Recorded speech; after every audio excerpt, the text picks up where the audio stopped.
Hello friends, welcome to my YouTube channel stage beauty zone. তো আজকে আমি চলে এসেছি তোমাদের সাথে একটা জিনিস শেয়ার করার জন্য, সেটা হচ্ছে CTM. CTM means cleansing, toning, moisturising. এটা আমাদের স্কিনের জন্য ভীষণভাবে প্রয়োজন ডেলি বেসিসে, যাতে আমাদের স্কিনটা ভীষণ ভালো থাকে, হেলদি থাকে।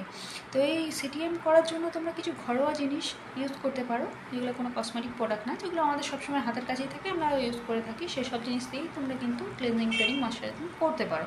তাতে করে তোমাদের স্কিন হেলদিও থাকবে, ভীষণ ভালো একটা রেজাল্ট দেবে। তো চলো ঝটপট তোমাদের বলে দিই কীভাবে এই সিটিএমের জিনিসগুলো কী দিয়ে তোমরা কোন কোন জিনিস দিয়ে কী বানাবে। ফার্স্ট অফ অল হচ্ছে cleanser, siemens cleanser. Cleanser means তুমি করতে যেটা পারো সেটা হচ্ছে র মিল্ক, স্কিনের জন্য ভীষণ ভালো। তো র মিল্ক দিয়ে পুরো ফেসটাকে ক্লিন আপ করতে পারো। র মিল্ক নিয়ে নাও, পুরো ফেসে অ্যাপ্লাই করো, আর তারপর একটা কটন বল দিয়ে সেটাকে রিমুভ করে দাও। এটা গেল ক্লিনজিং। সেকেন্ড হচ্ছে টোনিং। টোনারের জন্য সবথেকে ভালো কী বলো তো, এখন চারিদিকে দেখতে পাচ্ছ গ্লাস স্কিন কোরিয়ান ট্রিটমেন্ট। তাতে কি ইউজ করা হচ্ছে? Rice water. রাইস ওয়াটার কিন্তু আমাদের স্কিনের জন্য ভীষণ ভালো একটা প্রোডাক্ট, যেটা স্কিনে কিন্তু অনেক ভালো এফেক্ট দেয়। সেটা তোমরা কন্টিনিউ 7 days ইউজ করলে বুঝতে পারবে। তো রাইস ওয়াটারটা বানাতে হবে তোমাদের নিজের। তো সেটা বানানো খুব ইজি। একটা ছোটো একটা বাউলের মধ্যে 3 থেকে 4 চামচ রাইস নিয়ে নাও। তো সেটাকে ভালো করে ধুয়ে নেবে।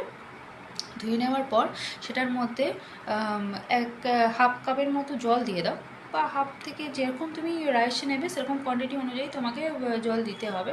তো জল দেওয়ার পর সেটাকে ওভারনাইট রেখে দাও। ওভারনাইট রেখে দেওয়ার পর সকালে সেটা একটা ছাঁকনির সাহায্যে একটা স্প্রে বোতলে ছেঁকে নাও। হয়ে গেল তোমার টোনার। এই টোনার দিয়ে তুমি সবসময় যখনই টোনার ইউজ করবে, এই টোনারটা ইউজ করতে পারো। এটা ইউজ করে দেখবে 7 days মধ্যে তোমার স্কিনটা কতটা ডিফারেন্ট হচ্ছে। এই গেল তোমার টোনার।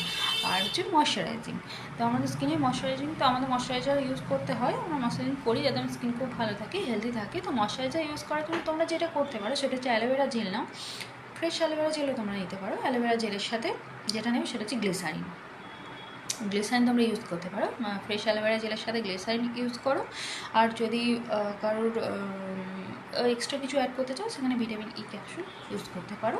সেটা পুরোটা না, কোয়ান্টিটি দেখে ইউজ করতে হবে, ঠিক আছে? কতটা পরিমাণে তুমি ওটা নিচ্ছ, জেলটা নিচ্ছ, কতটা পরিমাণে একটা ময়শ্চারাইজারটা বানাচ্ছ, সেই হিসাবে তোমাকে কিন্তু ইউজ করতে হবে। তো এইটা নিয়ে তুমি অ্যাপ্লাই করতে পারো। এগুলোও কিন্তু আমাদের সবারই বাড়ির কাছে অ্যাভেলেবেল থাকে, বাড়ির মধ্যে অ্যাভেলেবেল থাকে, কোনো রকম কোনো সমস্যা হয় না কোনো কসমেটিক প্রোডাক্ট ছাড়াও। কিন্তু এইভাবে আমরা বাড়ির মধ্যে আমাদের স্কিন ভালো রাখার জন্য সিটিএম অবশ্যই করতে পারি। আর তাতে কিন্তু আমাদের স্কিন ভীষণ ভালো একটা এফেক্ট দেয়, স্কিন কিন্তু হেলদি থাকে, ভালো থাকে। তো এটা যদি তোমরা প্রত্যেক দিন বেসিসে 2 times করতে পারো। এক হচ্ছে যখন ঘুম থেকে ওঠার পর, আর একটা টাইম হচ্ছে যখন রাতে ঘুমাতে যাও তার আগে। করে দেখো এফেক্ট কেমন থাকে, আমাকে অবশ্যই নিচে কমেন্টে